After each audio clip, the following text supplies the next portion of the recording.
Bem, nós estamos aqui hoje, boa noite a todos, na manutenção da nossa série Artista Espelho e Sombra. O motivo de ser Espelho e Sombra é a busca do autoconhecimento a partir do espelho e da Sônia. Sônia, para de rir, Sônia. É do espelho e da Sônia. Não, não é Sônia, é Sombra. Não, espera, tá bom. Então, hoje nós vamos brincar aqui de falar do Volpe, e olha que legal, a quebra. Vocês vão ver por que é a quebra. Não é que ele quebrava muito as coisas, tá? Mas... Olha ele aí, ó. Aqui ele já estava ficando carequinha, ele está olhando de soslaio aqui. Alfredo Volpi nasceu em 14 de abril de 1896 em Lucca. Portanto, ele é nacionalidade italiana. E falece em 1988, dia 29 de maio, aos 92 anos. Vocês estão reparando que determinados artistas importantes geralmente duram muito, né? Isso, claro, é geralmente, tá? Não é a regra. Como o próprio Modigliani, como determinados outros. Modigliani morreu com 35 anos. A ocupação desse cara era pintor. Pintor de parede. Pintor de parede mesmo, tá, gente? Vocês vão ver a história dele, tá? Movimento estético, óbvio, lulante, modernista. Aqui eu trouxe um briefingzinho para que vocês vejam, né, a respeito. Né? Aqui, ó, ele chega no Brasil com 1 ano e pouquinho de idade, tá bom? Ó, ele começa a trabalhar, né, jovem, como marceneiro, entalhador, encadernador. Olha que legal. Então, ele foi um artífice.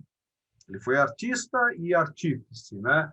Em São Paulo, ele começa a decorar as residências. Ele decorava o quê? Às vezes ele pintava, fazia... Lembram desses contornos que se fazia, esse fronteio, tá? Esses contornos nas paredes, ele pintava colunas. Oi, Cláudia, seja bem-vinda, querida. Ele pintava tipo murais mesmo, tá? Ele fazia muito isso, ele foi aprendendo a fazer isso, né? Deixa eu ver o que mais aqui, isso é mais para... Do resto eu vou passando, eu vou trazendo isso para que vocês tenham uma ideia, né? Da importância dele, não vou ficar lendo cada um, fica chato, tá? Mas para vocês terem uma ideia, aqui nós estamos passeando entre o nascimento dele, né, em 96, chega no Brasil em 97, 98, até os anos 40, 50, tá bom? Oi, Flora, seja bem-vinda também, querida. Desculpe que eu não estou cumprimentando, é que eu não consigo ver todo mundo, porque eu não sou onipresente, muito menos onisciente, tá? Mas quando o Rachem liga para mim, ele fala, Olívio, presta atenção em todo mundo, tá? Olha que legal, o cara, ele começa, tá vendo? Isso aqui eram os carros dele na época, ó, mentira, tá? Ele começa a estudar na escola profissional masculina, olha, só tinha macho lá, entendeu? Escola masculina do Brás, na juventude, como marceneiro, entalhador, encadernador. Em 1911, inicia a carreira como aprendiz de decorador de parede. Entendeu o que ele fazia? Ele decorava as paredes. Ele pintava florezinhas, colunas, né? Vasos, né? Olha, tá aqui, ó, frisos, florões, painéis de residências, né? Na mesma época, ele começa a pintar madeira, madeira e tela, ou seja, tinta sobre madeira e sobre tela. Agora, Olívio, isso aqui é a casa dele? Ele foi um cara que veio de família muito rica. Mentira, tá? Aqui é exatamente a escola onde ele começou a estudar, e pelo que eu tenho notícia, basicamente a única escola dele, tá? Que hoje ela está no Brás e ela funciona para varas, é uma vara de infanto-juvenil na parte do tribunal, tá? Isso aí é um incenso, Cláudia, que você está aí cheirando aí? Bacana, tá bom. Então, aqui que ele estudou, esse local existe até hoje, tá bom, gente? Como falei, faz parte do tribunal, tá? Pois bem, tá? Aqui vocês estão vendo um dos primeiros trabalhos dele. Essa medida que eu coloquei aqui não é uma medida tão precisa. Estão vendo? É de 25 a 35. Eu não achei até hoje o tamanho correto dela, tá? Mas vejam, esse é um dos primeiros trabalhos para que vocês entendam, tá? e o meu toque não permite, mas eu esqueci de arrumar. Tá vendo o Cambuci aqui? Deixa eu só tirar aquilo ali. Pronto, já corrigi agora, não corrigi, ficou Cambuci, corrigi. Pronto. Essa é uma obra dele de 1920. O que que lê? Olha, artistas presentes. Olha esse tipo de pintura dele. É muito o quê? É uma pintura clássica? É uma pintura expressionista? É uma pintura pós-impressionista? É uma pintura tipicamente impressionista, certo? 1880, 1890. 1890 já tinha o pós-impressionismo, mas ele bebeu dessa fonte. Veja, estamos falando de 30 anos depois, né? Ele tinha esse tipo de pincelada rápida, obras pequenas aqui. Guardem bem essa obra, tá ok?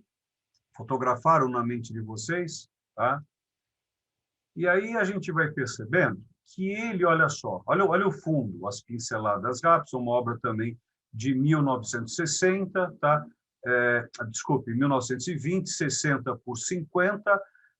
Não imagino o título dessa obra. Que tal a mulata? Tá bom, gente? Ó, a mulata. Agora vejam a questão dos coloridos aqui. Ó, olha a roupa dela, que legal. Ó, esse verde, né? Não sei se vocês estão vendo as mesmas cores que eu, tá? Mas deve ser basicamente um verde, fundo meio branco, né? Com pinceladas de traços negros, o batom vermelho dela, né? É um perfil bem interessante, né? Olha a assinatura dele, ele mantém essa assinatura pela vida, ó, Alfredo.Volpe, tá? Ele mantém essa assinatura própria, tá? Olha que interessante aqui, em 1924. Olha que obra bastante, já saindo um pouco do impressionismo, indo para o expressionismo, né? A luz entrando, explodindo aos nossos olhos, né? Uma obra também pequena, né? De 35 por 25, né? E aí, o que acontece com a vida desse cara, né? Em 1925, ele faz, olha, participa pela primeira vez de uma exposição coletiva. Vocês conhecem esse local aqui em São Paulo, gente? Aí, Claudinha, fica lá no Parque Dom Pedro, é o Palácio da Agricultura e Indústria, tá? Legal estar trazendo isso para vocês, eu acho legal, né? Como é o caso nosso aqui, até mais divertido, porque está tudo na nossa cidade. Então, ele fez a sua primeira exposição aqui, ó, no Palácio das Indústrias de São Paulo, que hoje é um museu, né? Então, é localizado aqui, tá vendo? No Parque Dom Pedro II, São Paulo. Ele foi construído, né? Ó, início da construção, 1911, e foi inaugurado em 1924, tá? Existe até hoje aqui, ó. Então, ó, participa pela primeira vez de uma exposição coletiva do Palácio das Indústrias de São Paulo em 1925, tá? Momento em que privilegia retratos e privilegia o quê? Retratos e paisagens, tá vendo? Ele está no começo, mas já está expondo, ele já está fazendo parte. Olha, mas Olívio, olha só, vamos compor juntos aqui. 1925, o que aconteceu 3 anos antes? Os 3 dias chamados da Semana de 22, lembra? Semana de Arte Moderna, que ela é muito importante hoje, e para alguns está até deixando de ser, mas na época ela não foi uma coisa tão importante, a Semana de 22. Um grupo de artistas fez parte, como nós já falamos aqui conosco, né?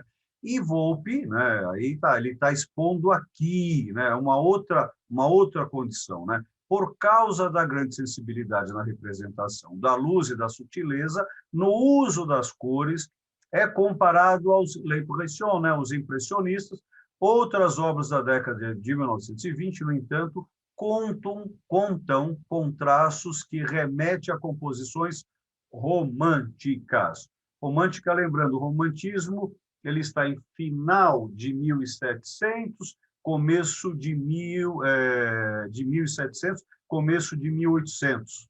Período romântico, que cessa ali, e a gente vai para o período realista. Tá? Olha aí. Ó.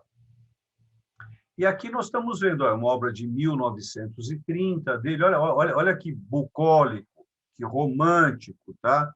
Não romântico francês, não romântico alemão, não romântico inglês, um romântico típico de um italiano que chegou aqui com 1 ano de idade, portanto, bebeu todo o conhecimento do Brasil, né? De uma família tipicamente italiana, de lá, mas ele nasceu aqui e foi pegando, né, as questões paulistas, paulistanas, né? Ele foi bebendo, olha aqui, bucólico até, né? Agora, ele, né, em 1930, tá, ele se aproximou desse grupo, um grupo chamado Santa Helena. E é um grupo que teve esse nome por uma importância muito grande, aonde a Santa Helena, Helena de Troia, tem todo um estudo, um profundo acontecimento. Mentira, eu estou mentindo tudo isso.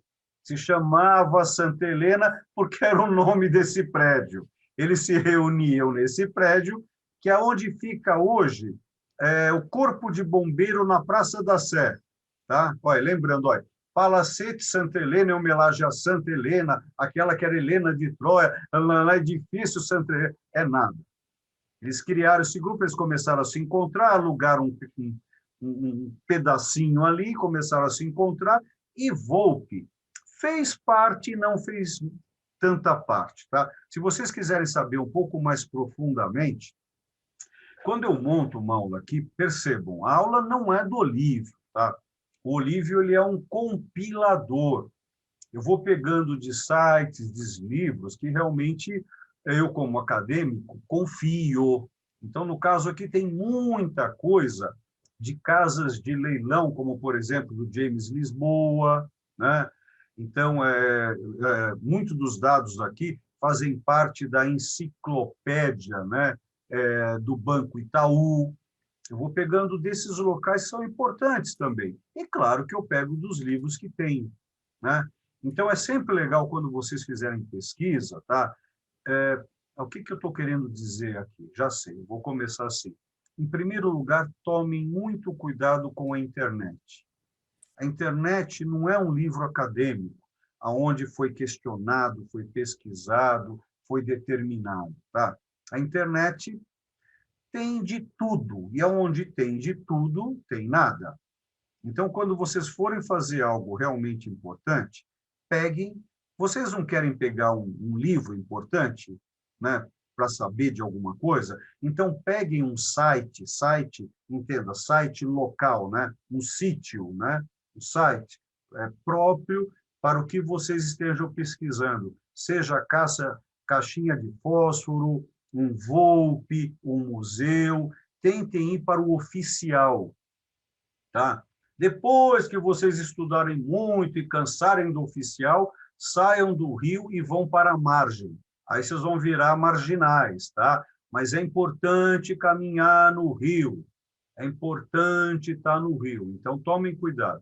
Então, o Santa Helena, eu tive um prazer, eu e a Jo, a minha sócia, na Slaviero e Guedes Galeria de Arte, no ano 2000, nós fizemos uma exposição só do Grupo Santa Helena, lançamos um catálogo que ficou importante, e esse catálogo ele faz parte exatamente, né, da enciclopédia do Itaú, tá bom? Eu não tenho mais para dar para vocês, tá?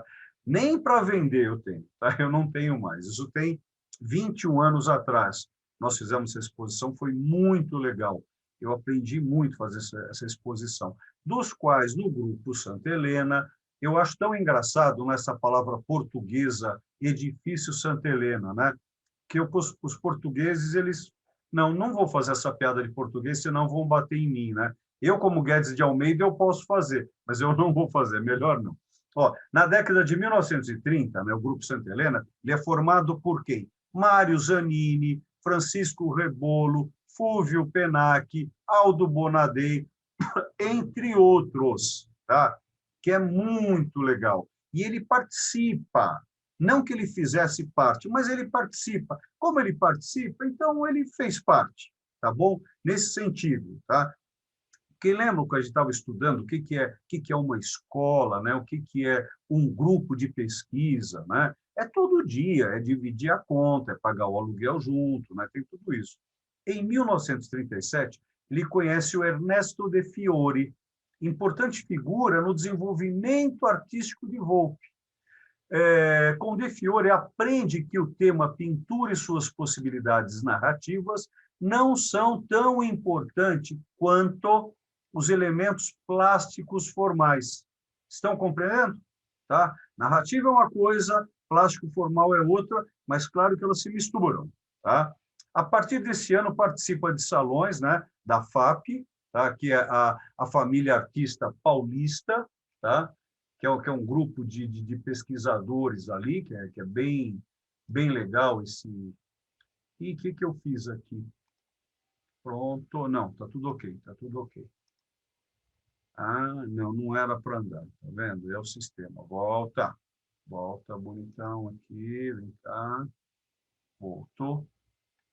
Então, ele fez parte desse grupo. Cadê o grupo aqui? Ernesto de Fiore, tal. Aqui ele fez parte do grupo da Família Artista Paulista. Por algum motivo, eu deletei ali, ó, tá bom. E aí, ele foi se transformando. Veja esse trabalho dele aqui, aonde, eu não sei se vocês prestaram atenção, aquelas outras obras eram obras todas feitas em óleo sobre tela, óleo sobre madeira, óleo sobre cartão, e essa aqui é uma obra de têmpera sobre cartão. Ele começa a ter esse tipo de manuseio com a obra, tá? Ele começa a mexer com a obra. Ele começa a ter esse tipo de trabalho. Só um instantinho que eu fui aqui. Aconteceu algo que pulou aqui. Aqui, ó, nós estamos aqui. Aqui, saímos daqui, viemos ver essa obra bucólica dele, fomos para o prédio edifício ou Palacete Santa Helena. Um amigo meu comprou o portão da frente do Santa Helena. Ele mora perto da tua casa, Charles, lá no Morumbi. E aqui eu estava falando de cartão para vocês, né? E a partir disso, ele começa, então, ó, veja que ele ainda usa óleo sobre cartão, tá? Olha o tema religioso dele, percebam as pinceladas rápidas, tá? Olha que interessante, aqui é em Itanhaém. Alguém está em Itanhaém também? Ou só no Guarujá? Tá? Então, aqui, ó, um óleo sob tela ainda. Ele vai experimentando, né? No fim da década de 1940, confere à pintura uma textura rala com a aplicação da técnica de têmpera. Isso que eu estava me adiantando a vocês, né? Como em Casa da Praia, em Itanhaém, como nós vimos, em 1949. Nesse período, né, o caráter construtivo, aqui, estamos usando o termo construtivo como o período da construção que surge nos anos 10 e nos anos 20 na Europa, que é o período construção enquanto abstrato, enquanto construção, enquanto concreto, geométrico, tá? É firmado nos planos de fachadas, telhados e na paisagem, ao passo que certas composições gradativamente caminham para o abstrato, como vocês vão ver.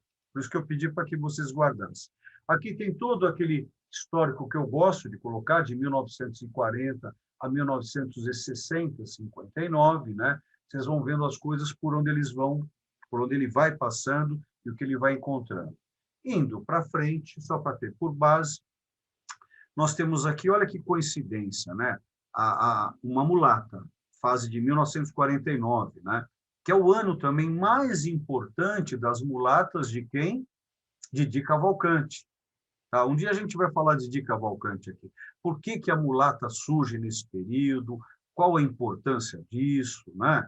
E aqui nós temos ainda um óleo sobre tela. Tá? Agora, reparem, né? Ela está nua, ela está o vaso de flores, né? Nós temos uma cortina ao fundo. São coisas padrões para uma época, né? São Paulo, Rio de Janeiro, né? Nós vamos vendo muito isso. Ó. E, claro, que eu não podia... Um dia eu vou dar uma aula para vocês só de vasos de flores. É muito legal. Isso desde o Renascimento. Vocês vão ver o que os caras fizeram com vasos de flores. Tá? Aqui, ó, vocês percebem que a assinatura permanece a mesma. eu gostaria que vocês reparassem na pincelada do fundo. Estão vendo a pincelada do fundo? São pinceladas firmes, talvez até duras. Percebam o tampo da mesa. São pinceladas no fundo. A cor que eu tenho aqui é um violeta, tá? O que aparece aqui? São pinceladas firmes e horizontais. Firmes, né? Repare aqui, ó, a horizontalidade no tampo da mesa, né? E aqui já é um trabalho que ele utiliza o têmpera sobre tela, tá? Ah, a Eva também está aí. Fala, Evinha, querida, seja bem-vinda. Pois bem, em 1950, viaja à Europa com o Mário Zanini e o Orsi, tá? E se interessa pelos pintores, olha que interessante, pré-renascentistas. Tá? Lembra que nós já falamos aqui de Giotto, Cimabue, Frangélico, ele se interessa, né? E que confirma algumas soluções pictóricas que alcança em seu trabalho. Encontra na obra do pintor italiano Paolo Uccello, tá? Jogos de ilusão em que, ora, o fundo se opõe à figura e a projeta para a frente. Ele começa a perceber esse movimento antes desses artistas, trabalharam antes do Renascimento, portanto, pré-renascentistas, tá? Ele, nesse momento, ele começa a construir, né, um espaço indeterminado, olha que legal, que permite o surgimento de uma estrutura, olha só, permite o surgimento de uma estrutura que se esvai, ela torna-se fluida, ressaltada pela têmpera. Olha que interessante, vários artistas, certo, Arthur, usam a veladura do óleo para ter várias dimensões. Ele utiliza a têmpera para desestruturar e se esvair. Uma forte vontade de ordenação. Estão sacando as pinceladas e por que ele saiu do azeite, do óleo, e foi para a têmpera? E ele tinha o manuseio da têmpera. Olha aqui, ó, 1950, têmpera sobre tela. Olha a obra chapa. Vocês viram as obras antigas? Olívio. Oi? Olívio. Oi? Você pode explicar? Você pode, por favor, estão perguntando o que é têmpera sobre tela? Ai, caramba, tá bom. O que é a tinta a óleo? Ela surge por volta do século XV, tá? E o que é a tinta a óleo? Você pega um óleo e mistura com o que a gente tinha antes chamado de têmpera. O que é têmpera? É tempero, é mistura, porque a base dela não é o azeite, o óleo, tá? A base dela é a clara do ovo. Pega-se a clara do ovo e se mistura minérios, tá? E aí que você tem um tipo de pasta que você utiliza como tinta. Então, isso é claro que tem toda uma questão alquímica de busca de Deus, de busca de dor. Nós estamos falando aí na Idade Média, né, onde surge através... Lembram? Nós já falamos aqui das iluminuras, ou seja, você tem os livros têm os desenhinhos, esses desenhinhos da Sônia são, né, Soninha? São os teus desenhinhos. Os desenhinhos da minha Sônia querida, que está de chinelinho de dedo hoje, um beijo grande para você também, né? Você começa a desenhar e começa a pintar com têmpera, com ouro, com certas misturas químicas, alquímicas, que tem toda uma erudição para fazer isso. Porém, nos Países Baixos, por que Países Baixos? Tem países altos? Tem. Conforme for, você vai para a Inglaterra, você tem o Highlander lá, né? Só que na Bélgica, em Flandres, né? Hoje seriam os Países Baixos, porque eles tiraram o mar, então eles ficaram com a terra abaixo do nível do mar, que é a Holanda. Então, os artistas de lá que pintavam com têmpera, pintavam as obras em têmpera, enrolavam para guardar as telas. E depois, sei lá, de uma semana, de um mês, de algumas horas, tiravam o que estava enrolado, surgem as primeiras obras abstratas. Mentira, né? Estou falando de 500 anos atrás. Por que que aparecem essas obras assim?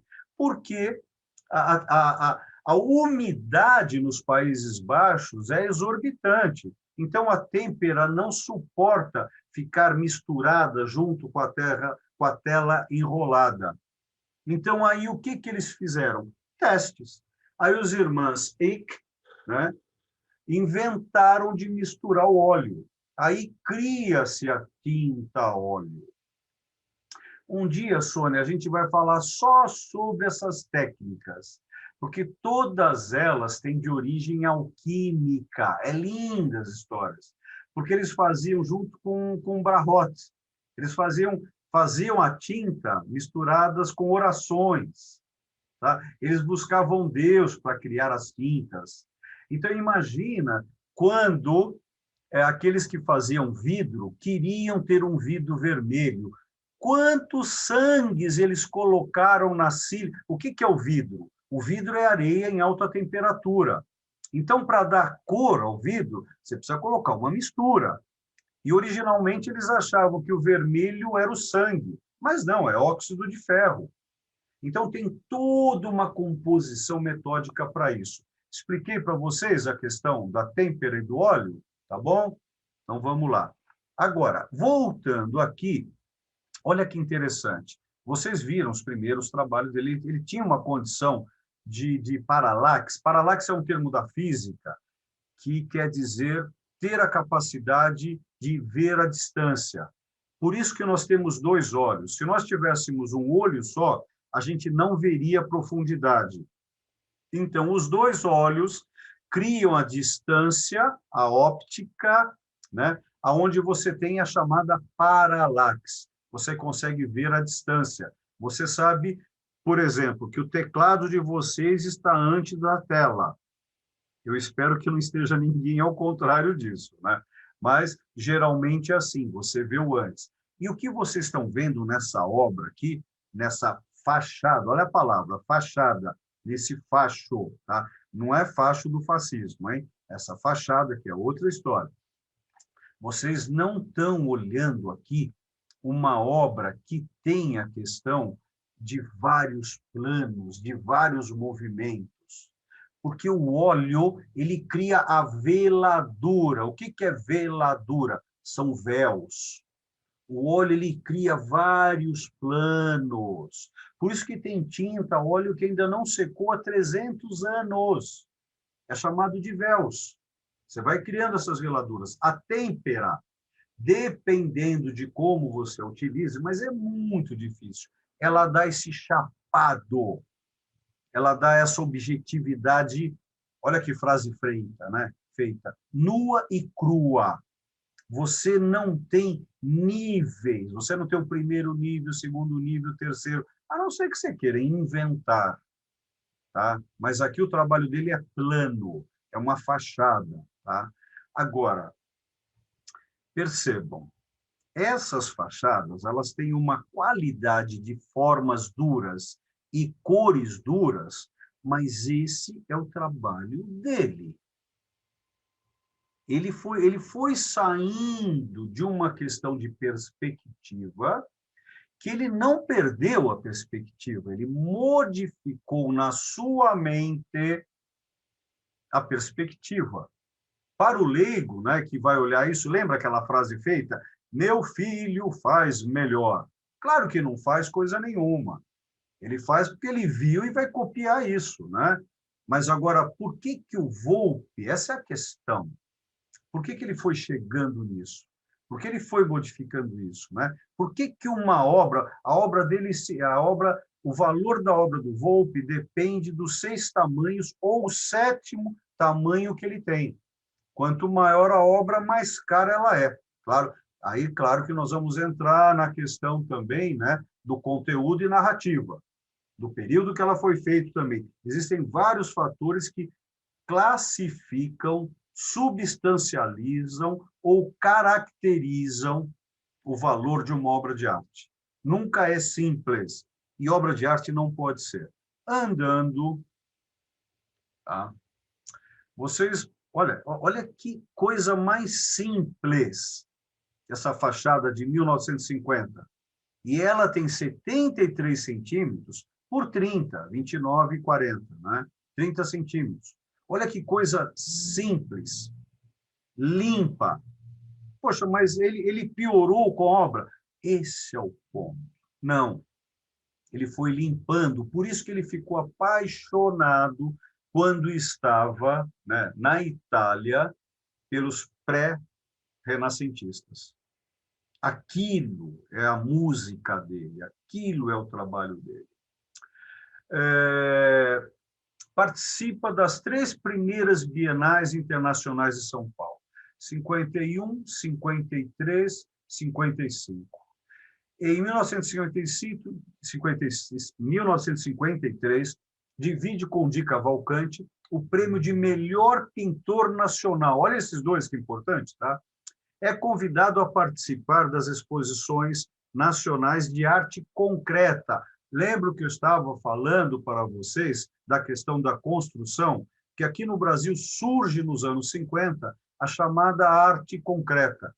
Lembram vocês chegando na minha galeria ou passando na minha galeria, na Gabriel? Vocês vão ver aquele painel do Maurício Nogueira Lima. Aquilo é um painel concretista. Tá? Aquele painel, conforme for, se fosse possível deslocar, ele vale mais do que a casa no período de hoje. E não que a casa seja barata. Tá? E ele mantém contato com os artistas e poetas desta vertente. Vertente o quê? Concretismo. Lembram a poesia concreta? Mente, ente, quente, sabe? Cola, Pepsi Cola, cola, Coca-Cola, né? Então, o concreto ele vai simplificando. Isso acontece aqui no Brasil nos anos 50. Tá? Pois bem, não sei se vocês estão percebendo aqui no texto que 1951, 53, 55, o 1953 está em negrito. Apesar dele estar em negrito, ele está branquito, né? Que ele está escrito em branco. Mas vamos lá. Por quê? Foi uma das bienais mais importantes. Por que ela foi uma das mais importantes? Porque estava a obra de Pablo Picasso, Guernica. E olha que interessante, em 53, durante a Guernica passando pelo Brasil, tá? Quem ganha o prêmio de melhor, né? Os melhores pintores nacionais, Di Cavalcanti e Volpi. Então, foi um marco muito importante isso, tá, gente? Pois bem. O Peter também chegou. Fala, bonitão! Estou te vendo agora aqui. Então, olha o que começa a acontecer com as fachadas. Aí, bonitão, beijo. Olha o que acontece aqui, ó. Vocês estão vendo esse barquinho? Vocês estão vendo? Ó, primeiro lugar, estão vendo o fundo?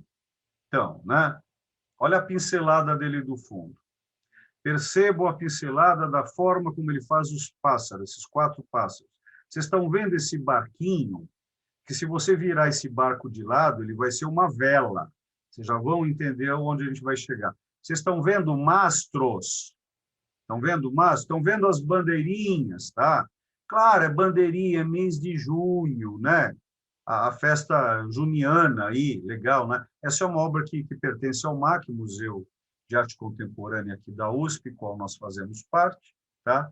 Vejam que interessante. Guardaram isso? Vamos lá. Na década de 1950, surgem as bandeirinhas de festa junina, que, além de um motivo popular, tornam-se elementos, guardem, compositivos autônomos, como em fachada com bandeiras. Tá? Vamos voltar? Ok? Olha aí. Tá? Guardaram? Vocês estão vendo os saltos? Lembra quando eu pedi para que vocês guardassem aquela pintura impressionista deles? O quanto ele foi mudando? Ele foi ficando simples. Tá? Vamos lá, vamos andar um pouco mais. Tá? Olha isso, gente. Lembra aqui, ó, 1950 e a têmpera. A têmpera é o importante para ele agora, tá? Ó, 50 por 38, percebam o fundo, as fachadas e a única bandeirinha. Olha como isso tende à abstração geométrica. Eu não sei se vocês percebem bem aqui, à direita, tá? De cima a baixo, ela tem 4 quadrados retângulos. Estão vendo aqui, ó? Olha um fio aqui, ó. Ele modifica a quantidade de tinta, de têmpera no pincel. Estão vendo aqui, ó? Olha como ele vai pintando. Reparem a assinatura dele, a pincelada, tá? E ele joga aqui no meio. A bandeira, ela deixa de ser uma bandeirinha. Ela torna-se uma composição, um instrumento geométrico. Olha, estão vendo esses dois, ó, esse retângulo aqui em cima e esse quadradinho, tá? Que aqui faltou uma parte, mas é outro retângulo, tá? Vamos andando. Olha isso, gente. Ó, 72 centímetros por 1,10, tá? Estou arredondando o tamanho. Reparem essas bandeiras. Olha o que ele faz. Ele cria um horizonte de bandeiras. Ele trabalha as fachadas. Olha o fundo. Olha a pincelada de fundo. Tá? Vocês, por enquanto, estão observando, mas vocês estão percebendo que ele foi mudando a técnica. Né? Ele foi acrescentando. Olha, isso para mim aqui é uma loucura. É uma arte cinética através das cores, onde ele cria as bandeiras com triângulos equiláteros. Olha a alternância de cores. Olha o que isso está fazendo com a mente de vocês. Ó, aqui ele tem um padrão. Estão vendo o padrão? Ó, aqui ele quebra o padrão. Estão seguindo? Ó, 3 bandeirinhas brancas, 3 bandeirinhas brancas, 3 bandeirinhas brancas, 3 bandeirinhas brancas, uma bandeirinha branca. Isso é importantíssimo, a quebra da forma da produção de um artista. Isso são as séries, as mudanças interiores por circunstâncias de vida. Lembram? José Ortega y Gasset? Ele vai mudando essa forma. E quanto mais simples ele está fazendo, mais complexa está chegando a sua obra. Aqui agora nós temos, ó, olha que coisa difícil de ver, parece tão simples, esse mastro. Lembram aquele barquinho que vocês viram, que tinha 2 mastros, que tinha a bandeirinha, que tinha os pássaros? Ó, aqui nós estamos entrando numa arte geométrica abstrata, onde o simples, o tradicional, né, onde o folclórico bebido de um italiano paulista começa a transformar-se, e claro que a obra é a autotransformação, ele vai mudando isso. E aqui agora, novamente, um timeline, né, de 1962 a 1976, nós vamos agora, né, entrando. Percebam, mesmo em 1960, ele não deixa de ser uma pessoa religiosa, mas percebam, olha o que ele tem atrás. Essas pinturas, estão vendo? A forma como ele trata. Percebam esse vestido. Olha a pincelada desse véu. Vejam a Maria e o menino Jesus. Olha como ele está segurando essa flor, a mão. Então, ele está lidando com a têmpera, mas ele vai transformando a têmpera nas cores. Lembram quando ele foi pegando isso na Itália? Então, ele brinca com as cores no plano. Ele não nos engana com sombras. Ele não usa esfumato. Lembra esfumato, a técnica criada por Leonardo da Vinci? Sim? Então, aqui ele lida, onde você pode perceber, desperceber, conceber a sua obra. Tá? E elas nos observam. Olha isso. Olha aqui com o terço. Eu não sei, eu acho que é mais... Eu acho tão engraçado chamar de terço, né? Que é 1/3, 2/3, né? 3/3, aí é inteiro, né? Olha o coração, o formato. Olha esse tom, essa cor sobre cor, né? Como ele lida com isso. Né? E a têmpera. Olha como a têmpera se tornou importante e essa geometria dele, né? Então, e aqui agora? Ainda 1960, olha o que vocês estão vendo, essa fachada aqui no meio. Ah, mas, Olívio, isso é muito simples. Vocês vão ver o que está acontecendo aqui daqui a pouco. As bandeiras, ó, as mesmas bandeiras, aqui em cima, aqui embaixo, só que ele muda o fundo. Ele está mudando a nossa paralaxe, ele está mudando a nossa forma de observar a obra. Modifica tudo isso, gente. Esse azul, essa faixa azulão no meio, esse branco no fundo das bandeiras vermelhas, muda o tom do vermelho. Ele cria uma perspectiva interior. Tá? Nas décadas de 1960 e 70, suas composições de bandeirinhas são intercaladas por mastros. Opa, mastro, ah, que legal, ele pintou mastro. Vocês já vão ver o que acontece com os mastros dele. Com grande variação de cores e, prestem atenção, ritmo.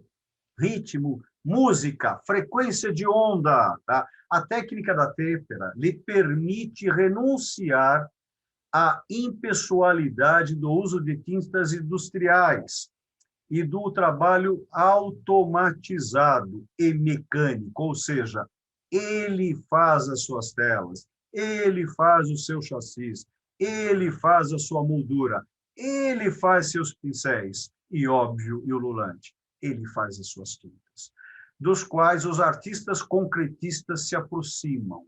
A prática artesanal torna-se para Volpi uma resistência política à automação e, simultaneamente, a afirmação de seu lirismo, da sua poética, em vez de reiteração ingênua ao gesto. Vocês estão vendo? O que vocês estão vendo aqui não é uma reiteração ingênua ao gesto. É realmente uma resistência política. Só que, como Gandhi, ó, olha, vocês perceberam a mudança aqui? Essa forma de expor. Por que eu estou fazendo esse tipo de movimento como eu estou? Eu não sei se vocês estão percebendo, os textos são portas abrindo. As obras são leituras em cima de leitura. Mas quando tem a transição, a gente quebra e monta novamente. Olha o que vocês estão vendo aqui. Vocês estão vendo a fachada, um mastro simples e um mastro. As bandeirinhas e essas características emblemáticas. Emblema, em semiótica, tem toda uma significação que é que eu não vou entrar hoje, tá? Senão vocês vão me matar daqui a pouco, que vocês vão ver onde nós vamos entrar. Esse mastro aqui, ele ainda não está se apresentando a sua devida importância, mas eu quero que vocês percebam essa porta violeta. Vocês estão vendo a pincelada dele? Olha como ele trabalha o horizontal. Percebam aqui a pincelada oblíqua. Mas, Olívio, e aí? Pois é, né? Olha essa desconstrução. Olha, vocês estão vendo algo no bidimensional. Olha o que o mastro...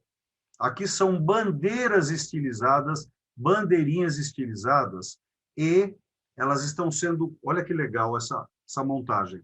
Percebam a montagem, tá? Vamos lá de novo. Quebra-se uma outra obra. Esses mastros, eles quebram a nossa visão objetiva da obra.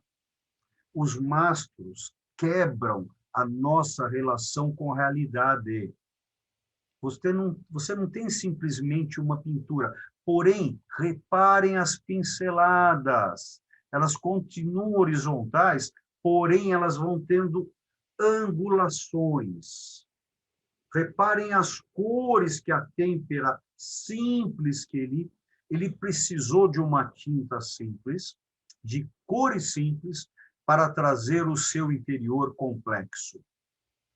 Essa obra, gente, é de uma importância singular. Vão aparecer outras ainda, que eu considero muito importantes. Olha a quebra novamente. Olha isso. Vocês estão percebendo que as obras estão ficando inclinadas? Agora, vocês conseguem ver o meu mouse aqui, ó, balançando? Sigam o meu mouse, ó. Aqui é um mastro em cor sobre cor, Estão vendo? Isso aqui é um mastro. O mastro, ele está quase que oculto, mas ele quebra o caminhar das bandeiras. Reparem as pinceladas. Olha, esse outro mastro, ele vai quebrando com os mastros a linearidade objetiva real, substancial. Ele quebra isso na simplicidade dele. Percebam. Olha isso. Olha, a bandeira é em cima ou é embaixo? Estão vendo as cores quando ele vai quebrando? Olha o movimento que ele criou por causa do mastro nessa obra. Bandeirinhas com mastro, 1960, tá? Pertence ao Banco Itaú. Ó, 52 centímetros por 72. Vocês estão começando a entender por que da importância desse artista? Como de um simples ele consegue chegar a isso? E não deixem de perceber a sutileza da pincelada óbvia e ululante dele. Reparem, ó, olha essa obra. Olha como ele cria uma serpente, um movimento desse cor-de-rosa. Percebam a importância desse mastro, que ele descondiz as cores, ele quebra as cores, ele quebra a obra, ele quebra a linearidade. O mastro, ele veio para isso. Olha, aonde estão as bandeiras? E que bandeiras são essas agora? Que geometria analítica, que geometria não analítica, que álgebra que ele está usando? Lembram de álgebra? Algeber, tá? Século 9 e 10. Claro que eu não podia deixar de falar de uma festa de São João, de 1963, mas ele ainda, mesmo tendo uma obra como essa, ele ainda tem os seus encantos por uma parede, pelas fachadas que são janelas, pelas bandeirinhas em cima. Olha os mastros, olha esse mastro, olha o movimento que ele cria com os olhos, e não sei se vocês conseguem perceber, existe aqui, ó, um movimento de um pseudo-lençol, o movimento do tempo, tá? E claro que ele lida também com os ícones, né? Com os icons. Novamente quebrando o encanto. Olha essa obra dele, gente. Elemento de fachada e bandeirinha. O que acontece aqui? Ele quebra. Olha, vocês percebem, ó, o que tem de mais importante nessa obra? Essa linha aqui, ó. Olha o mouse. Vocês estão vendo uma linha aqui? Essa linha desencanta toda a obra. Ela quebra a obra. E se você não for uma pessoa experiente como observador e experiente enquanto pensador, lembram da At Chokhmah, conhecimento e sabedoria, isso não modificará o estado interior de vocês. Quando vocês estão vendo essa bandeirinha, não, meu filho faz isso, de jeito nenhum. Nem para copiar um garoto, uma menina faz isso. A técnica dessa base da tinta dele, é claro que nós estamos vendo aqui a distância, né? E veja, essa é uma obra de 1 metro por 73. Olha o tamanho dessa obra. Quanto tempo ele demorou para fazer essa obra, gente? Olha as pinceladas aqui, horizontais. Olha essa linha de quebra da pincelada. O que aconteceu com a mente dele quando ele percebeu que tinha que criar um hiato ali? Ele desconstruiu, ele entrou numa arritmia, ele desconstrói o seu ritmo.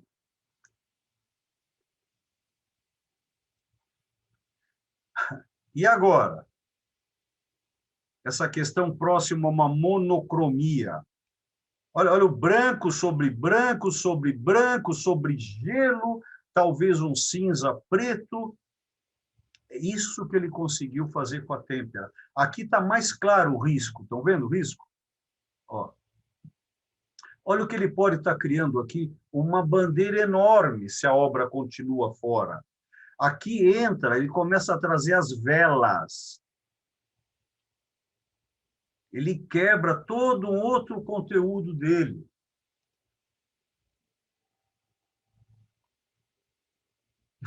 Olha esse abstrato dele. Estão vendo o que simboliza para ele esses mastros que vieram de bandeira?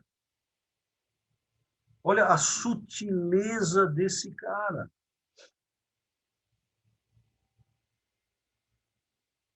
E aqui, olha onde está a bandeira. Olha o formato desses mastros, que são círculos. Olha a fachada onde ele quebra. Estão entendendo a evolução que aconteceu com esse homem simples, tá? Muito simples, sim. E ele chama de fitas vermelhas, tá? Aqui é o período dele, chegando já até o final da vida dele, mas ainda temos um caminho razoável, gente. Percebo que, por enquanto, está sendo bacana, mas eu vou ter que entrar nessa questão. Essa é uma questão para mim, que a minha mente ela funciona assim, e que bom que vocês têm paciência comigo. Teve um cara que criou a questão da substância e categorias. Silogismo lógico como instrumento de conhecimento, argumentação para compreensão. Diferenciar conceitos. Substância suporta a matéria. É óbvio. Aí, esse cara aqui, chamado de Aristóteles, que eu geralmente falo deles aqui para vocês, no quarto século, portanto, há 2.400 anos atrás, esse cara cria as 4 causas: matéria, formal, final, evidência. Material, objeto. Formal, forma. Final, finalidade. Eficiência, origem. Essências, identidades. Acidente, o ocaso. Atribuições, quantidade e qualidade. Aí esse cara criou as categorias. Por que eu estou trazendo Aristóteles aqui? Quando nós falamos de arte, principalmente, no meu caso, em Volpe, eu falo de categorias. Eu entro em gênero, eu entro em espécie, eu entro em indivíduo. Desculpe o pronome possessivo eu, tá? Eu quero me culpar aqui. Olha que legal a matemática. O que é uma categoria? Quanto maior a extensão de uma categoria, menor é a compreensão dela. Quanto maior a compreensão de algo, a extensão é pequena. Compreendam? Vamos lá, categoria. Se você tem um monte de coisas numa categoria, a compreensão é pequena. Se você tem algo, uma extensão muito pequena, a compreensão é mais fácil. Aqui, estudando Volpe, tentando entender Volpe, nós estamos tentando entender a nossa forma de observar, enquanto observador, enquanto o falante fala, para que vocês compreendam a mudança de estado de consciência através das formas, das cores de Alfredo Volpe. Isso transforma a mente. E nós estamos falando de 2.400 anos atrás, quando o cara que criou todas essas categorias que nós usamos até hoje, elas foram mudando também. Mas quem nunca estudou as categorias de Aristóteles não entende o que é uma categoria hoje. Esse cara criou isso há 2.400 anos atrás. E aí, a trajetória artística de Alfredo Volpe é marcada por transformações gradativas que brotam de seu amadurecimento e diálogo com a pintura, tá? Ao unir vasto conhecimento da história da arte, sim, como autodidata, com a prioridade do fazer, guardem isso, do fazer artesanal. Olha a importância da artesania. Volpe constrói uma obra original e sim, incomparável. Incomparável. Tá? Vamos agora desconstruir e construir. Essa é a obra que eu mais gosto dele. Construção em Azuis.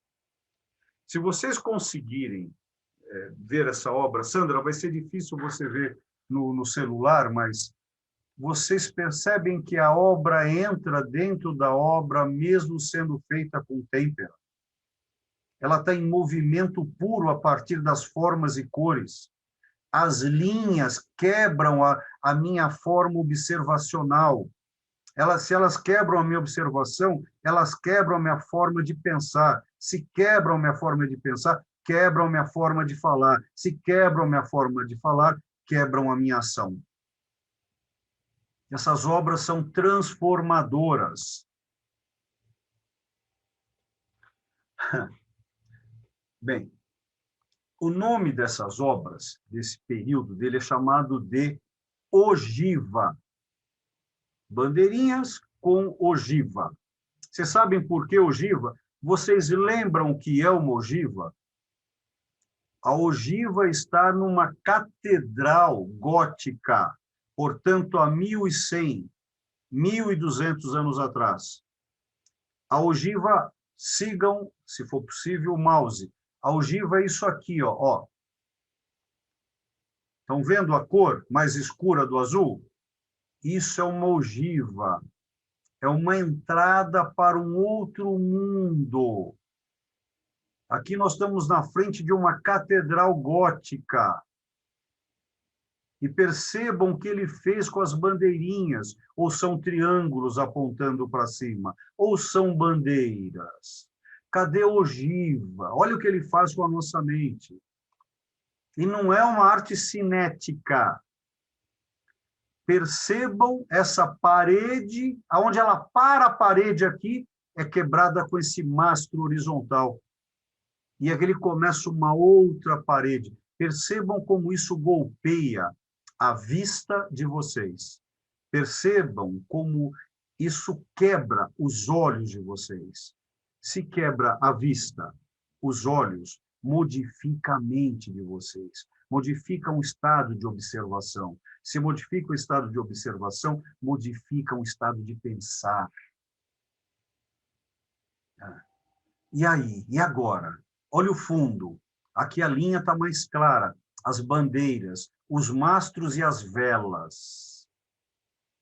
Olha o que ele vai construindo e desconstruindo na materialidade, portanto, no caminho aristotélico da substância, onde ele cria as categorias, ele modifica o nosso estado interior e, novamente, uma ogiva.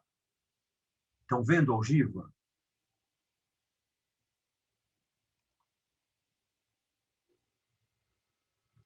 Aqui fica... Olha a quantidade de informações nessa obra. Olha como ele brinca com as formas e com as cores. Onde ele consegue chegar nessa mudança interior. Construção em rosa, vermelho e azul. E agora? Essa sequência ou consequência de mastros, tá? Faz parte da coleção do Museu de Arte Moderna, o MAN, aqui de São Paulo. Percebam quantas obras nós temos aqui. Estão entendendo a importância desse artista? Tá?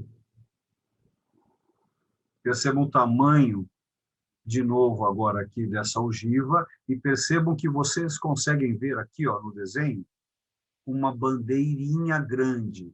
Estão vendo? Onde é o corte da ogiva? Vocês vão entrando dentro de níveis, de níveis, de níveis de consciência e de obra de arte. Tá? Essa é do Chateaubriand. Tá? Agora aqui, e aí? Olha essa obra tendendo ao abstrato, a bandeirinha única, o seu horizonte, a vela e o mastro.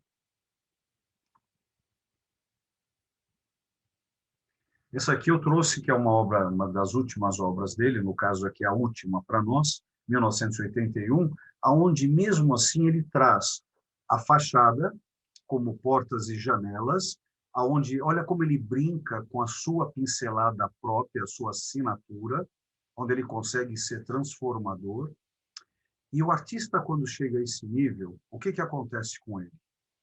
Né? Ele faz parte de vários acervos. tá? Acervo Pinacoteca, a coleção Chateaubriand, coleção de artes visuais do Instituto Brasileiro, tá? Ok? Claro, Museu de Arte Moderna de São Paulo, como já acabei de falar. Porém, olha o que começa a acontecer e vocês, todos os artistas, precisam ser falsificados. Se vocês não forem falsificados, vocês não são importantes, tá? Esse é um nível de excelência, tá? O que acontece, né? 26/7/2020, existe um grande empresário nosso processando, né, o Marchand por causa de umas obras, tá? Exatamente essas obras que não estão mais claras aqui, que eu não quero ter problemas legais, tá?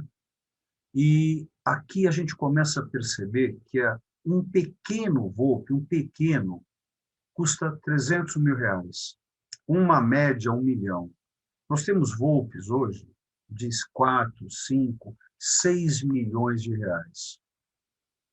Hoje, vocês estão começando a entender o que esse senhor fez com ele e o que ele está fazendo aqui conosco. Estão entendendo o que transforma um artista? O que faz ele ter todo esse desenvolvimento? Charles, eu peguei você com alguém aí. Quem é esse cara que está aí com você? Quem é esse sem vergonha aí? Ah, eu não estou, o teu som o som de todo mundo está desligado, está desligado. Podem ligar o som, vamos lá, vamos para a festa agora, gente. Oi, Anitta! Deixa eu ver quem eu não vi. A Beth está aí. Oi, Beth, seja bem-vinda. Que espetáculo de explicação, hein, Olívio? Quem está falando? Ah, Anitinha. Oi, querida. Você de novo. Oi, que espetáculo de apresentação. Parabéns, viu? Obrigado, minha querida. Eu ouvi de você, eu conheço a minha alemã, tá? Não como o Peter, mas eu sei o que tem aí dentro, tá bom, querida? Obrigado. Eu recebo de você. Gostaram? Eu tenho que falar, eu vi Volpe de outra forma. Nossa, você ia gostar, não gostava, e, nossa, é fantástico. Maravilhosa a apresentação, é verdade. Anitta, obrigado, querida. Obrigado. A gente tem que falar assim, pensando assim, né? Agora, que nem o Olívio falou. Não é, gente? Claro que ele vale 5 milhões de reais. Olha o que esse cara fez. Ele conseguiu sair de um complexo, que é o impressionismo, que ele foi quebrando enquanto desconstrução. Aí ele foi construindo a partir da desconstrução. Tudo isso eu me refiro ao cérebro, à mente, à consciência, à inteligência, à perspicácia dele. E aí ele chega a uma desconstrução tão grande, que ele construiu. Mas é difícil pintar com têmpera? É diferente? É diferente porque ela é estática, ela é dura. Né? Por isso que o óleo engana muito. O óleo ele cria velaturas, mas quando eu falo engana, no melhor sentido. Né? Lógico, entendi. Ele cria veladura, véus de sabedoria. Né? Isso é legal no óleo. Tá? Agora, o que nós estamos falando de Volpe aqui, imaginem pegar esculturas. Essa análise da desconstrução, primeiro tem que pegar algo, como fala-se no latim, o res. Você pega o res, a coisa. Depois que você pegou a coisa, aí a gente vai para Aristóteles. A gente precisa entender que Aristóteles era contra Platão. Aristóteles cria o ofício, tá? O que é o liceu de ofício? É o pensamento real, substancial. Platão, não. Platão é apolíneo, é o mundo das ideias. Agora, quando você pega o trabalho de Alfred Volpe, você percebe todas essas filosofias, esses conhecimentos. Aonde eu adoraria entrar aqui com vocês agora, num cara que foi muito amigo meu. Mentira, um cara que foi muito amigo meu, Max Planck, quem criou a teoria quântica.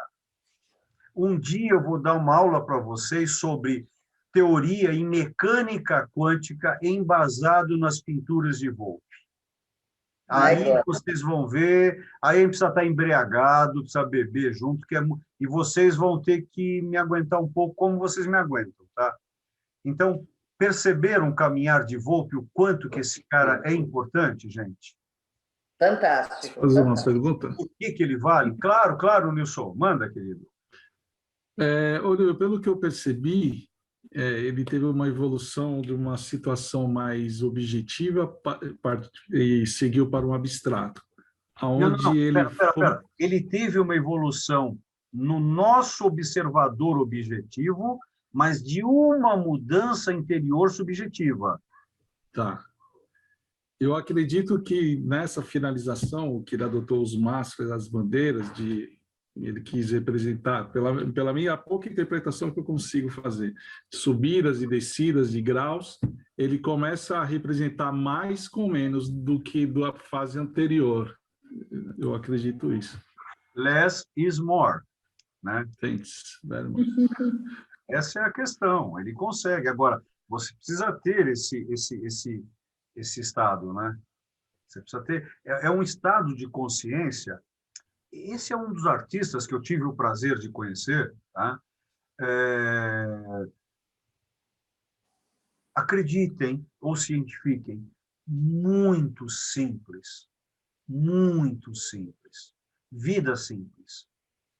E ele conseguiu chegar a esse nível de complexidade, porque ele foi atrás da humildade, da simplicidade. Gente, não adianta. O garçom só vai servir se o copo está vazio. E eu estou sendo prepotente, que eu estou chamando o garçom. Tá? A gente só se serve quando o nosso copo está vazio. Você precisa falar, eu não sei. Precisa, gente precisa aprender isso. Eu não sei. E aí o cara, ele vem e faz o quê? Só que aí você tem duas orelhas. O que for bom fica, o que não for você tira, né? Deixa passar. Esse cara foi sensacional, Volpe. Vocês viram a carinha dele no final? Né? Um vinho italiano. Agora, cadê o... Ah, ele já saiu. Sabe quem ele me lembra, gente? O Charles. Parece me bastante. lembra o jeito. Parece? Você me viu? O Charles, o carinho que eu tenho com ele, acho que ele A tem última por mim, foto que ele eu pôs. sinto muito. parecido. Deixa eu ver, a Maria não viu, Chico? Espera que Vi. eu vou mostrar de novo. Ó. Eu vi, Olha aí, ó. bem parecido. Parece mesmo. Parece, bem parecido. Parece quando ele está sorrindo? Lembra Parece. muito. Ó, ele saiu, vamos aproveitar, vamos falar dele aqui, ó. Tá? Eu gosto do Charles, né? Arthur, o que você achou, Arthur?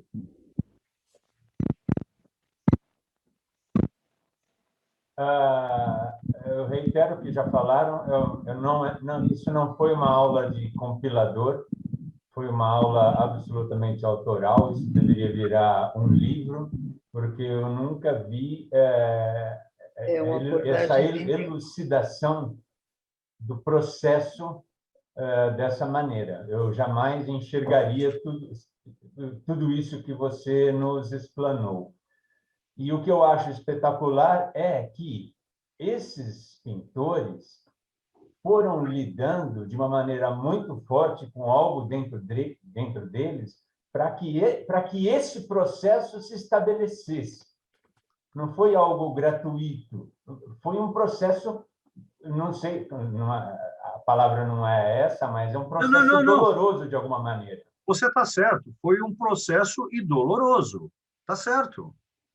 E é espetacular você ver essa porque chegar na simplificação é difícil, cara. Nossa, é difícil. difícil ter um caráter genuíno, verdadeiro na simplificação, é dificílimo.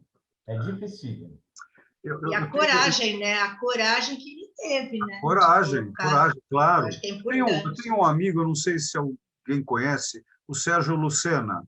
Alguém conhece esse artista?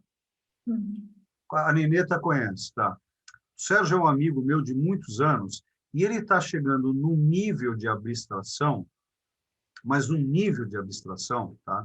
Estou falando de um artista, de um amigo meu, tá?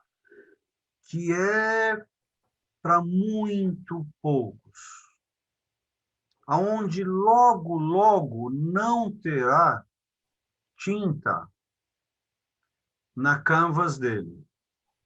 Ele está chegando mais num nível.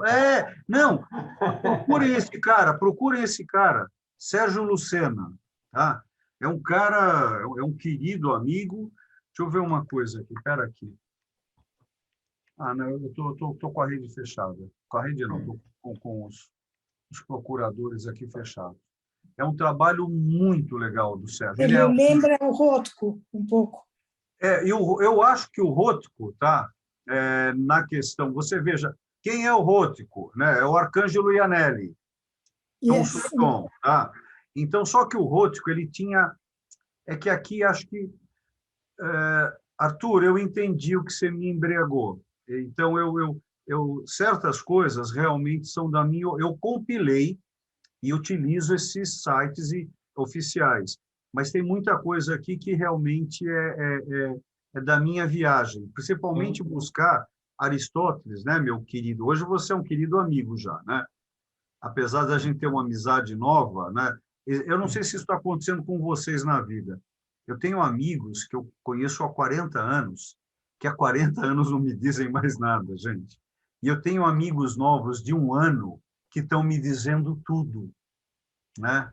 Eu até falo aqui do meu amor pelo Val, que a gente se conhece há 7 anos, Val. 7 anos, você acha que é isso, cara? Não, 7 séculos. Olha, que parece 7 séculos, sabe? Isso é uma coisa mágica para mim, né? E o Arthur é um cara que se aproximou pelo jeitinho dele, mas ele é um cara bem de verdade, ele é um cara de verdade. Não estou fazendo análise aqui, viu, psicanalista? Mas ele é isso. O que é, Val? Você vai xingar ele agora, né? Não vai fazer despeita com ele aqui agora, hein? É que você, Arthur, ele que mandou aquela mensagem, viu, o WhatsApp para você do amigo. Eu sei. Mostra a mensagem! Mostra a mensagem! Não, pelo amor de Deus, não faça isso. Então, foi o insight. Não, aquilo foi um de-site, de-saia, sem saia ainda, sabe? Agora, Nineta querida, quando a gente entra num Rothko, lembrando que Rothko, ele, na minha opinião, ele não suicidou-se. Ele teve que romper com a sua vida, ele estava muito doente, tá? E é um artista a qual eu gosto muito. Beijo. Vou ter que sair. Tchau. Chegou, gente. Tchau. Beijo. Tchau, Soninha. Beijo. Tchau. Sônia, dá tchau. Não seja grossa, Sônia. Eu preciso sair. Tchau. Tá, tchau, Miriam. Tchau, Miriam. Tchau, Carolzinha. Beijo. Leva um cobertorzinho. Beijo. Quando a gente fala... Rothko é um cara... Sabe o que a gente podia fazer? Sônia, para o futuro, Miriam, para de mexer no som aí que está fazendo um barulhão aqui, Miriam. Saindo. Tá bom, beijo! Tchau, Miriam. Tchau, gente. Muito obrigada. Foi uma aula maravilhosa. Tchau a todos. Tchau, Aninha. Beijo. Bom te ver. Beijo. Tchau, querida. Tchau. Obrigado. Agora, seria legal... Não sei como sair daqui. Então, espera que o Val vai te ajudar. Pronto. O que a gente pode fazer um dia, né? A Nineta lembrou bem do Mark Rothko, tá? Você vai ver a origem. Porque, gente, qualquer coisa na vida, você tem que citar José Ortega y Gasset. Eu e minhas circunstâncias. Sem isso, não dá para estudar qualquer coisa. Não dá. Não existe algo. O único cara que criou, nós somos parte dele. Tá? O único cara que criou, nós somos parte dele. Estou falando de Hashem, estou falando de Deus. Então, não dá para falar de Deus aqui. Né? Não dá. Eu não consigo. Tá? Posso falar de sentimentos, de coisas, mas explicar isso, para mim, não é possível. Então, quando a gente pega um indivíduo, você precisa ver que esse indivíduo, essa palavra está errada. Ele não é indivíduo, ele não é indivisível. Ele é as circunstâncias. Então, o que a gente pode fazer, Soninha, a gente pode deixar até já para um próximo período nosso, de comparar 3 ou mais artistas. A gente pega, imagina só, pegando um Volpe, não, um mais velho, um Rothko, um Volpe e um Arcangelo Iannelli, onde você vai analisando os conteúdos de cada um desses artistas. Né? E, às vezes, sabe o que a gente pode fazer também, Sônia? Pegar um último artista que esteja vivo e a gente traz o sem vergonha para apanhar aqui da gente. Nossa, seria maravilhoso. Nós temos vários artistas aqui e a gente faz essa composição também, que eu acho muito legal. Eu acho muito bom.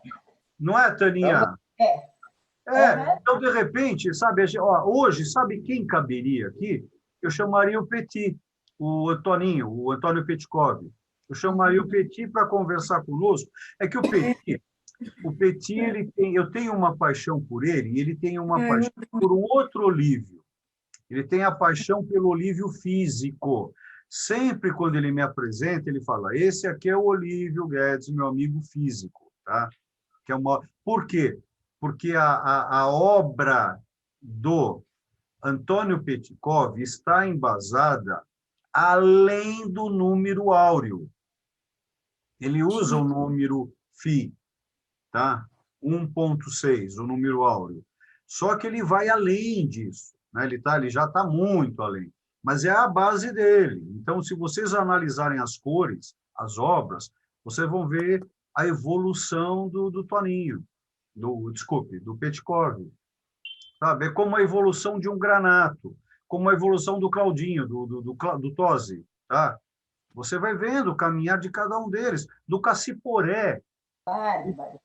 Mas quando você pega, e são amigos que dá para a gente trazer aqui para bater papo também com a gente, é legal. Né? Alguns deles batem em mim também, porque são amigos, então, né? Eu lembro, eu estava curador de uma exposição em São José do Rio Preto. O Granato me pegou pelo cangote e falou, Olívio, não põe a gente para falar aqui que eu te mato, hein? Tá? A gente é falante. A gente é falante, né? A gente gosta de estar colocando os colegas, porque eles têm muita coisa, né? Infelizmente, o Granato ainda tem nas suas obras. Né? O Gershman, né? O Gershman, a esposa... a vida foi muito legal com a gente, né? Então, imagina, conhecer essa... Como se fala aqui? Essa trupe toda, né? É muito legal, né? E conhecer, principalmente, né? Outro dia encontramos com José Goldenberg, né? Da nossa comunidade, que vai nadar todos os dias no clube. E eu amo esse cara. Ele foi teu professor, Chico? Ele é um querido, ele foi reitor da USP, ele é físico. Ele é ótimo. Ele é físico matemático. Né? Ele é um querido. Ótimo reitor. É uma cabeça privilegiada. O que, Taninha? É uma cabeça privilegiada. Ele é. Agora... Eu o entrevistei ele lá na... E aí? Fala disso. Não, é fantástico, porque o que ele tem, ele é tanto, que é até difícil para ele conseguir pôr para fora. Ele tem muita coisa. Tanta coisa que ele tem. E ele é simples. Acabou de perder a irmã agora, faz 2 semanas. A Rosa, minha amiga, Eu encontrei com ele sábado retrasado. Não. Sexta-feira passada encontrei com ele. Uma semana depois, né? E nós perdemos essa semana a Anitta. Né? Uhum. Anitta, eu tive o prazer de beber da biblioteca dela, sabe? Então, agora essa biblioteca vai estar no Museu Judaico. Que legal! Oba! Nós temos um espaço para Mas, a autor. Bacana. Olha que legal. Uhum. A gente tem... Gente, nós somos os nossos amigos, né? Sem eles, nós somos nada. Muito bom. Nada. Nós Não nos é? completamos. Nós somos, sim. Quem disse que nós não somos nada? Nós nos Olha, fala por você, porque eu não sou, não. Eu sou um sozinho, isolado. Não, Você senhor. nunca me abraça, você Não, nunca me senhor. beija. Nós nos completamos. Ah, não tenha dúvida. Eu te amo, Tânia. Então, todos Eu te amo. Cadê a Tânia? Cadê a Tânia? Ela está disfarçada em Michel de Notre Dame. Hã? Não, Olívio, nós tradamos. Oi. tô aqui. Fala. Posso fazer uma Não, pergunta? não pode fazer Por pergunta. favor. Ah, então É pode. importante. Então pode. É assim, eu acho que é interessante. Marta, nunca mais pergunte. Você sempre pode perguntar, minha querida. Muito obrigada. Sempre. Não. Aqui. Você sempre pode perguntar. Então, eu queria comentar o texto que você escreveu lá na exposição do Marielson, porque eu achei esse texto que fica umas dúvidas no texto, queria te perguntar o que quer dizer, tá? Não é o lugar para você falar desse texto, porque a Tânia, que vive corrigindo o meu texto, tá? Eu sou meio complexo na escrita mesmo, tá? Então, vai, manda. Ô, Tânia, se você aprontar comigo aqui, eu te bato, hein? Esse texto que está lá na exposição da Hebraica é o mais entendível que você escreveu. Tá vendo? Grossa. Olha, que maldosa. Grossa. Mais um entendível. Não, mas assim, tem umas dúvidas mesmo. Ó. Por exemplo, quando você fala assim, transforma a percepção, seu expressionismo é de qualidade simbólica. O que é expressionismo de qualidade simbólica? Tá. O expressionismo, basicamente, o que surge na França, principalmente o que surge na Alemanha, onde eles lidam com as tintas e emoção. Então, eles estão felizes, amarelo, vermelho, né? Explode. E aí, para mim, essas cores são simbólicas, que representam meus estados interiores. Então, essa frasinha curta que você leu, as cores, né? Você veja que ele, ao mesmo tempo, ele não é que ele seja um cubista, mas ele manuseia muitos riscos e os traços. O colorido dele é fantástico, né? Ele tem um movimento, ele é tido como expressionista. Eu não usaria, basicamente, mas meus colegas, que são mais importantes do que eu, que se debruçaram sobre ele, acham isso. Eu já não acho que ele seja, mas, então, para entrar nessa seara, né, como se fala aqui, eu chamo o expressionismo dele de simbólico, aonde a cor representa uma forma e essa forma me traz um signo que se transforma em símbolo. Ficou bom, Tânia? Lindo. Ótimo. Bonito. Tá bom. E depois Muito tem, bonito. Olívio, eu posso comentar uma coisa? Como Não, Val, não, né? Você acabou de estragar o que eu ia falar, Val. Fala. É impressionante. Eu acompanho todas as fases de uma exposição, do começo, meio e fim, da divulgação, como produtor. É impressionante como você entra numa ação de imersão na hora que você vai falar sobre um artista. Assim, você tem toda a questão da poesia que você busca, né? Isso na minha concepção. E o respeito pelo traço, pelo até o inconsciente do próprio artista que você busca. É impressionante, porque, Tânia, quando eu recebo todos os textos, né? Dificilmente tem um texto com algum erro. Obrigado, Val, obrigado. Não, eu estou querendo me policio muito, porque eu quero aprender a também não errar, entendeu? É muito complexo isso é muito complexo, eu estou sendo muito sério, muito sensato até.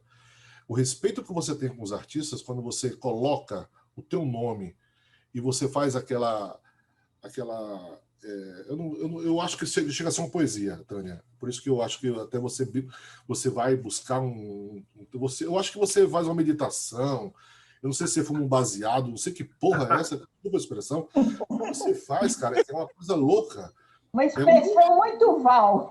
é uma loucura, porque você entra num inconsciente que não é teu. Você busca essa mesma.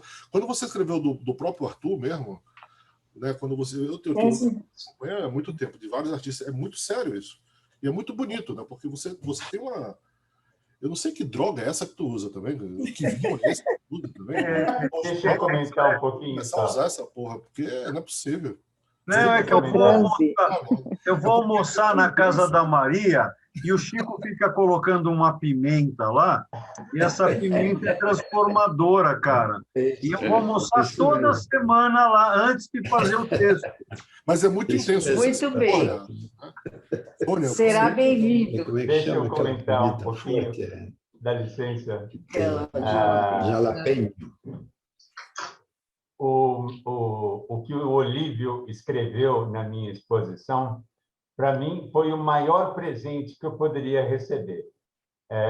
A hora que acabou a exposição, eu ainda tirei aquele plástico direitinho e coloquei num outro material, numa madeira. Então, fica o tempo inteiro na parede da minha casa. E eu sempre torno a ler as frases e vou descobrindo algumas coisas que eu não imaginava ou que, nossa, isso bate, nossa, isso é espetacular. Não, esse foi o meu maior presente esse ano inteiro, foi o texto que o Olívio escreveu. Olha, Olívio falou bonito agora, hein? E ele tem realmente essa capacidade de abstrair, entrar no inconsciente, entrar em contato com a pintura, com o artista também, e, de repente, junta tudo e vem o texto. E a desmontagem, Arthur, se você me permite, foi o mais engraçado, porque ele estava mais preocupado com o teu texto do que com os quadros dele. Você vai levar mesmo o texto? Eu posso fazer um outro. Não, eu quero levar esse. Ele estava protegendo de um jeito. Uma coisa impressionante, né, Arthur? Agora, olha, eu confesso a vocês, por uma coincidência, as pessoas que estão aqui, qual eu escrevi, eu me sensibilizei. O Val é meu amigo. Lembrando a importância lembrando a importância dessa palavra amigo, né, gente? Amigo tem amor no meio, a palavra, né? Então, ela é importante por isso. Mas tem artistas que não é sempre assim, viu, gente? Precisa ter... não é sempre assim. Quando vocês pegarem determinados títulos, né, determinados textos, tem duas pessoas aqui que me entendem bem nisso, tá? Uma é a Nelly e a outra é a Tânia. Aí entra o meu lado judaico-cabalístico mesmo. Esse é o meu lado judaico-cabalístico, religioso, olha que contraditório, não religioso. Então, aí entra aquele momento onde a Kabbalah, o que quer dizer Kabbalah? Recebimento. É aquele momento que você recebe o que o Val falou, né? Ele vem mesmo algo. Agora, precisa abrir a porta só, né? É teu dom, não tem jeito. É mais do que dom. É mais do que dom. Eu não colocaria como dom. Eu colocaria como uma coisa que está, um sentimento impregnado. Ou seja, quando você escreve, como falou o Val, você tem uma outra dimensão. Você, por exemplo, nos trouxe hoje uma aula de Volpe, que é totalmente diferente do que cada um de nós que estava aqui via Volpe. Então, isto é algo que vem, talvez, exatamente da tua colocação na Cabala. Pode ser por isso. Não é religioso, é laico, mas está na Cabala e você está dentro. Você incorpora o que você está estudando na Cabala e você transfere para o teu sentimento. Essa é a minha percepção. Obrigado, minha querida cunhada. Obrigado, minha cunhada. Obrigado. Não, agora vamos mudar de assunto. Gente. Vamos mudar de assunto. Podemos mostrar um dia, se você permite, todos os textos que você fez, que eu tenho tudo arquivado aqui, para mostrar para o pessoal o quanto foi profundo isso também, entendeu? É engraçado isso. Eu tenho uns textos aqui, eu podia fazer uma exposição dos textos, hein? Que também é um... Eu também acho. Eu acho que é bem bacana a gente fazer isso. Tchau, gente. Mas aí... Quero saber quem vai falar dele. Eu quero saber quem vai Não, pera. Vamos mudar o assunto. Eu estou ficando constrangido mesmo. Ele vai chorar. Eu já chorei. Então, posso dar o meu depoimento? Não, agora... Pode. Mas eu vou para... Pode. E aí eu te dou junto... Peraí. Aí eu dou junto um lencinho para você enxugar as lágrimas. Ah. Eu vou falar de um outro jeito, que assim, não conheço muito a Cabala, a religião, mas enfim, eu acho que isso acho que a gente teve uma experiência com a mudança do nome da minha exposição, e eu acho que é o que o pessoal está falando, eu acho que é amor ao próximo, é humanidade, é compaixão. Quando você escreve sobre outra pessoa, quer dizer, você tem que ter uma escuta sobre o artista, sobre a vida do artista, os sentimentos. Então, assim, foi essa experiência que eu tive com você, entendeu? Então, assim, a despeito de todo o conhecimento técnico, né, artístico e tudo, eu acho que tem que ter um link, uma humanidade quando você escreve um texto de uma pessoa. E eu acho que essa contemplação que todas as pessoas que passaram pelas exposições no clube estão falando. Então, eu concordo. Eu acho que a gente tem que se despir, acho que você tem que se despir um pouco de si e escutar o outro. E eu acho que você tem essa escuta com as pessoas que estão expondo lá no clube. Eu me senti assim. Né? A palavra uma empatia, uma empatia direta. Agora esse outro. Uma compaixão. Eu vou fazer uma observação também. Queria fazer um comentário. Eu acho que o Olívio, apesar não, considerando até o fato de que faz parte de uma amizade muito recente, criada nesse grupo, ele traz uma resposta momentos que qual é a utilidade da cultura na busca da gente ser feliz ou encontrar coisas boas na vida. Eu acho que o Olívio ele traz isso, mostra que a cultura, e ele consegue transmitir para a gente, é capaz de nos fazer enxergar coisas que a gente não enxergava antes de ter essas conversas que nós temos.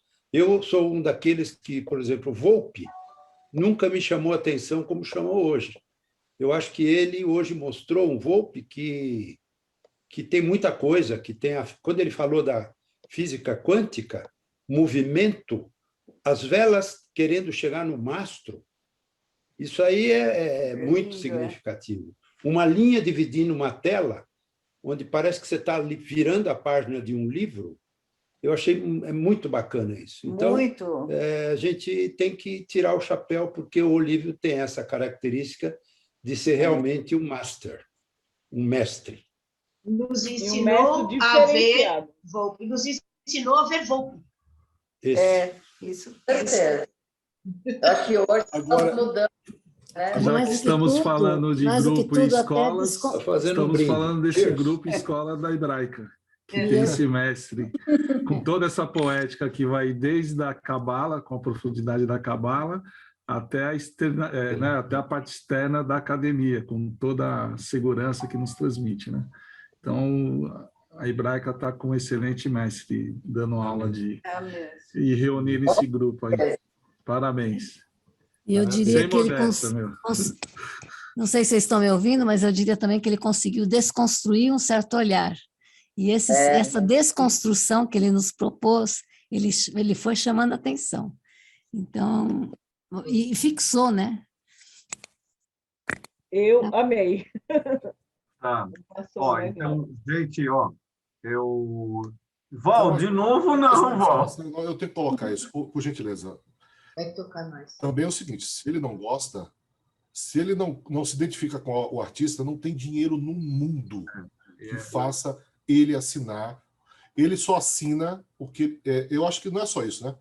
Ele só come o que ele gosta. É engraçado, a gente tem uma irmandade muito parecida. Ele não assina nenhum artista, nenhuma curadoria por dinheiro no mundo nenhum, que eu já vi isso rolar várias vezes, se ele não se identifica e se ele não respeita o artista. Se ele respeita o artista, não é por amizade, nada, porque ele não leva muito isso. É quando ele se identifica com o artista, quando ele vê que tem potencial. Senão, não tem dinheiro no mundo, não tem Rolls Royce, não tem Rolex, não tem... Gente, eu vou complementar o que o Val falou. Em excelência é o respeito. Essa palavra respeito, você... É muito legal. Na hora de uma exposição, é o que mais você precisa. E você sente muito isso com o Olívio. Te eleva, sabe? Você sentir esse respeito. E não é comum um curador respeitar o artista que está expondo. Bonito. Olívio, você acabou de participar do arquivo confidencial do Faustão. Agora nós vamos chamar... Boa! O que foi, Sônia? O que foi? Eu não vi o resto. Ela me xingou, não foi? Não, ela falou que era o arquivo confidencial do Olívio. Verdade. Olha, Zila. Oi, Zilária. Liga o som, querida. Liga o som. A Beth está quietinha, né? Eu estava ouvindo o tempo todo. Ah, que bom. Estava ouvindo o tempo todo. Beth, você está bem, Beth, querida? Você está bem, né?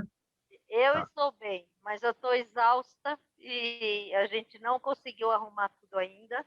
Então, eu perdi muito, infelizmente, da aula de hoje, mas o que eu consegui ouvir, eu adorei, como sempre. Desculpa Obrigado. se eu estou assim, oculta, mas eu não estou em condições de aparecer. Oculta presente. Isso é muito importante. Então, Obrigada. gente, não, nós que agradecemos. Bom. Né? Fantástica. Não tenho o que falar. Bem, gente, por que vocês fizeram... Eu vou ter que fazer essa pergunta. Vocês vão entender por quê. Por que vocês fizeram essas questões hoje, hein? Porque o que eu acho? Tinham que ser feitas, ué. A aula de hoje mexeu muito com a gente. De uma generosidade, passando para a gente o seu olhar de uma forma incrível, que eu, pelo menos, me emocionei. Eu acho que todo mundo. Por isso que alavancou esse sentimento hoje. É o que eu acho. Certíssimo, Sônia. Isso mesmo. Concordo plenamente. Também. Então, eu vou fazer as palavras do Nilson. Você transcendeu hoje. Nos transcendeu. Não. Eu não. Olha só. Se eu transcendi, se o falante transcende, é porque os ouvintes fizeram ele transcendir. Não estou sendo falso humilde, não. Eu vou entrar no que o Nilson falou. Nós estamos realmente virando um grupo. Nós estamos trocando conosco.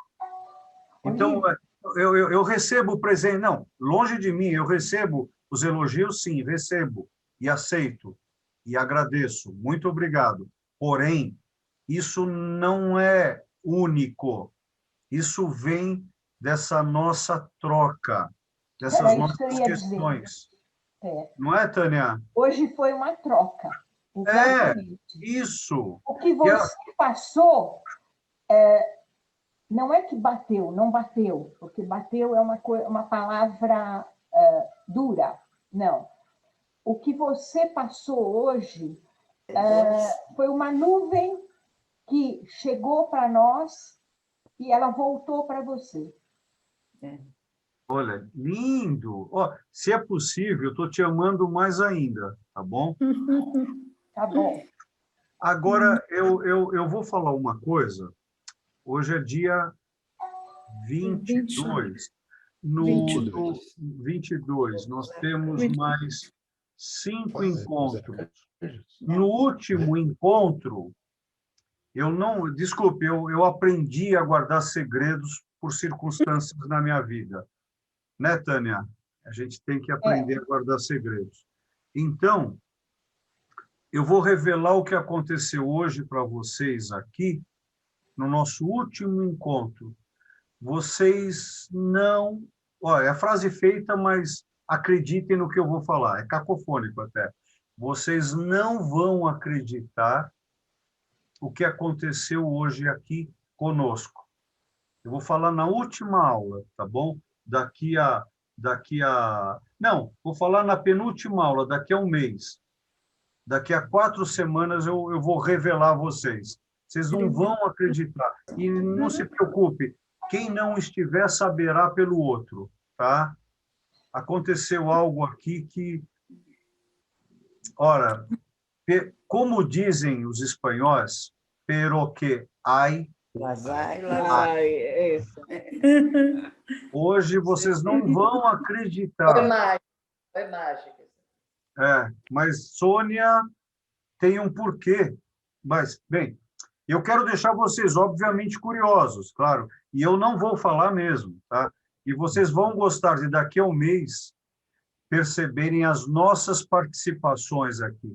Por que Nós viramos bandeirinhas hoje. O quê, querida? Nós viramos bandeirinhas hoje. Todos nós. Olha que legal.